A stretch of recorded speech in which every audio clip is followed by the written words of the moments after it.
Bonjour à tous et bienvenue sur ma chaîne Turkish World by Karima FR, j'espère que vous allez bien. Avant de commencer la vidéo, je voudrais souhaiter à toute ma communauté musulmane un très joyeux Ramadan, Hayırlı Ramazanlar, Ramadan Mubarak. J'espère que vous passez un très bon Ramadan.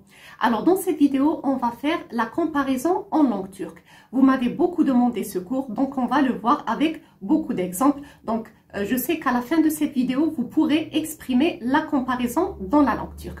Mais avant de commencer la vidéo, n'oubliez pas de vous abonner à ma chaîne YouTube et aussi à mon compte Instagram si ce n'est pas encore déjà fait. Maintenant, sans plus attendre, on va commencer le cours.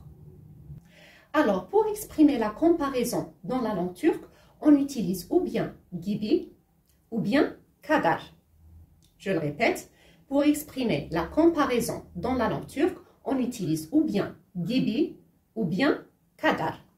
Comme vous le voyez, je vous ai mis des exemples avec gibi et des exemples avec kadar. Comme ça, à la fin de cette vidéo, vous pourrez exprimer la comparaison dans la langue turque. On commence en premier avec gibi. Comme premier exemple, je vous ai dit Merve annesi gibi hemşire olacak. Je répète, Merve annesi gibi hemşire olacak. Qui veut dire Merve sera infirmière comme sa mère. Vous savez que Merve, c'est un prénom de fille ici en Turquie. Annesi gibi, c'est comme sa mère. Je répète, annesi gibi, c'est comme sa mère. Hemşire olacak, c'est sera infirmière. Sera infirmière. Alors ici, on a comparé Merve à sa mère, c'est-à-dire qu'elle sera infirmière comme sa mère. Donc, le comme ici, c'est dans la langue française, c'est la comparaison dans la langue française. Et en langue turque, on utilise le gibi. Donc, Merve annesi gibi hemşire olacak, qui veut dire Merve sera infirmière comme sa mère. Comme deuxième exemple, je vous ai mis çocuk gibi davranıyorsun. Je répète, çocuk gibi davranıyorsun, qui veut dire tu agis comme un enfant. Alors, vous savez que çocuk c'est enfant, davranıyorsun c'est tu agis, et on a dit ici que tu agis comme un enfant. Çocuk gibi davranıyorsun. Çocuk gibi davranıyorsun. Tu agis comme un enfant. Comme troisième exemple, on a o bebek gibi uyuyor. Je répète, o bebek gibi uyuyor, qui veut dire il dort comme un bébé. Il dort comme un bébé. Alors ici, on a comparé une personne, o, il, à un bébé quand il dort. Donc, o bebek gibi uyuyor. Il dort comme un bébé. Bebek gibi. Et comme dernier exemple, je vous ai mis pamuk gibi yumuşak bir eldiven alacağım. Je répète, pamuk gibi yumuşak bir eldiven alacağım, qui veut dire j'achèterai des gants ou bien un gant doux comme du coton. Alors, vous savez que pamuk, c'est le coton. Yumuşak, c'est doux. Eldiven, c'est gant. Et alacağım, c'est j'achèterai. Alors, j'achèterai des gants doux comme du coton. Pamuk gibi yumuşak bir eldiven alacağım. Alors, comme vous le voyez ici pour le gibi, c'est très simple. C'est l'équivalent du comme dans la langue française. Alors, on dit par exemple comme sa mère, comme un enfant, comme un bébé, comme du coton. On compare une chose à une autre. Alors, je répète les exemples depuis le début. Merve annesi gibi hemşire olacak, qui veut dire Merve sera infirmière comme sa mère. Çocuk gibi davranıyorsun, c'est tu agis comme un enfant. O bebek gibi uyuyor, qui veut dire il dort comme un bébé. Pamuk gibi yumuşak bir eldiven alacağım. J'achèterai des gants doux comme du coton. Maintenant, on va passer au kadar. Alors, le kadar, c'est pas très différent de gibi. Ça en général le même sens, mais a une petite différence qu'on va voir maintenant. Alors, comme premier exemple, je vous ai mis Benim saçım senin saçın kadar uzun. Alors, décortiquez cette phrase. Benim saçım, qui veut dire mes cheveux. Senin saçın, tes cheveux, kadar uzun. Alors, dans la langue française, l'équivalence de cette phrase, et je dis bien l'équivalence parce que je dis toujours qu'il n'y a pas une correspondance exacte entre la langue turque et la langue française. Il y a toujours des équivalences, bien sûr. Donc, l'équivalence de cette phrase est « mes cheveux sont aussi longs que tes cheveux ».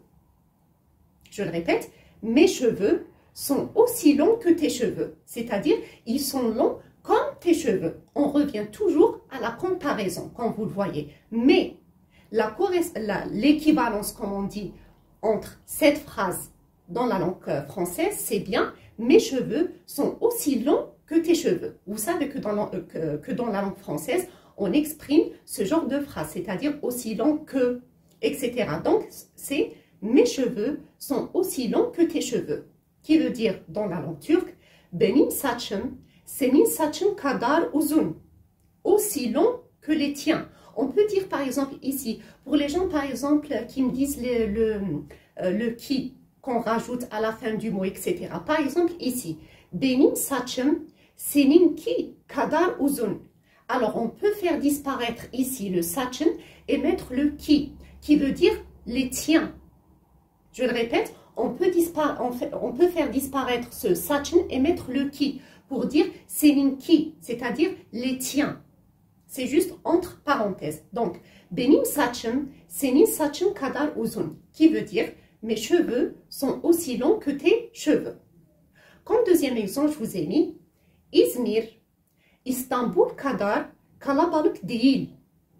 Je répète, İzmir, İstanbul kadar kalabalık değil. Alors, vous savez que İzmir, c'est une ville ici en Turquie. Istanbul, vous connaissez tous. Alors, İzmir, İstanbul kadar kalabalık değil. Alors, vous savez que kalabalık, c'est une région qui est peuplée, qui est très peuplée ou bien qui est bondée de monde. Ici, j'ai préféré vous mettre le mot peuplé. D'accord? Alors, l'équivalence de cette phrase dans la langue française, c'est İzmir n'est pas aussi peuplé qu'Istanbul. Je répète, İzmir n'est pas aussi peuplé qu'Istanbul. İzmir, İstanbul kadar kalabalık değil. Elle n'est pas peuplée comme Istanbul, c'est-à-dire qu'elle n'est pas peuplée comme Istanbul, qu'elle n'est pas bondée de monde comme Istanbul. On revient toujours à la comparaison. Donc, gibi et kadar sont des comparaisons. On les utilise pour exprimer la comparaison dans la langue turque. Donc, İzmir, İstanbul kadar kalabalık değil, qui veut dire İzmir n'est pas aussi peuplé qu'Istanbul. Comme troisième exemple, je vous ai mis senin kadar iyi Türkçe konuşmuyorum. Je répète, senin kadar iyi Türkçe konuşmuyorum, qui veut dire je ne parle pas le turc aussi bien que toi. Senin kadar, c'est-à-dire aussi bien que toi. Ici, c'est l'équivalence dans la langue française, c'est aussi bien que toi. Türkçe, c'est la langue turque, le turc. Ici, j'ai juste abrégé le turc. Et konuşmuyorum, c'est je ne parle pas. Donc, ça devient je ne parle pas le turc aussi bien que toi. Senin kadar iyi Türkçe konuşmuyorum. C'est-à-dire que je ne parle pas le turc aussi bien que toi. Comme toi.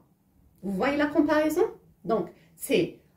Vous savez maintenant, je pense un petit peu quand est-ce qu'on utilise le gibi et quand est-ce qu'on utilise le kadar. C'est comme dans la langue française. Quand est-ce qu'on utilise le comme, quand est-ce qu'on utilise ces termes aussi longs, aussi peuplés par exemple, aussi bien, etc. Et comme dernier exemple, je vous ai mis Merve Ayşe kadar çalışkan değil. Je répète, Merve Ayşe kadar çalışkan değil, qui veut dire Merve n'est pas aussi travailleuse Kayshe. Alors, vous savez que çalışkan, c'est travailleur ou bien travailleuse. Ici, on dit que Merve, Ayşe kadar çalışkan değil. Que Merve n'est pas aussi travailleuse que Ayşe. Elle n'est pas travailleuse comme Ayşe. C'est aussi une comparaison. Mais le plus juste, on dit n'est pas aussi travailleuse qu'Ayşe. Ici, le kadar, son équivalence dans la langue française, c'est plutôt comme cette phrase. Donc, Merve n'est pas aussi travailleuse qu'Ayşe. Merve, Ayşe kadar çalışkan değil. Alors, vous savez maintenant, je pense, la petite différence qu'il y a entre le gibi et le kadar, ça reste toujours une comparaison dans la langue turque. C'est juste que son équivalence dans la langue française, quand vous voulez exprimer, par exemple, une phrase que vous avez dite dans la langue française en langue turque, maintenant, vous savez comment la traduire. Donc, pour exprimer la comparaison en langue turque, on utilise ou bien le gibi ou bien le kadar. Ce cours sur la comparaison en langue turque est terminé. Si vous avez des questions, n'hésitez pas à les poser en bas de la vidéo ou bien sur mon compte Instagram. Moi, je vous donne rendez-vous très bientôt pour une nouvelle vidéo. D'ici là, prenez bien soin de vous les amis. À très bientôt.